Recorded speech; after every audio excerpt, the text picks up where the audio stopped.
Welcome. Let's create a kitchen herb garden together, step by step. Gather a few seed packets, basil, mint, parsley, your garden's future flavors. Fill the pot with light, well-draining soil. Your herbs love breathing room. Sprinkle the seeds gently, spacing them just a centimeter apart. Water softly, just enough to moisten, not flood. You've got this. Place the pot where it receives 4-6 hours of bright, indirect sunlight. When seedlings appear, pinch the top to encourage bushier growth. Harvest just a few leaves at a time. Your plants will keep producing. Reuse the water from rinsed herbs to give your garden a gentle nutrient boost.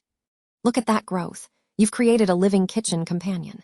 Enjoy fresh flavor in meals and share the joy with family. Subscribe for more easy garden wins and let your garden bloom.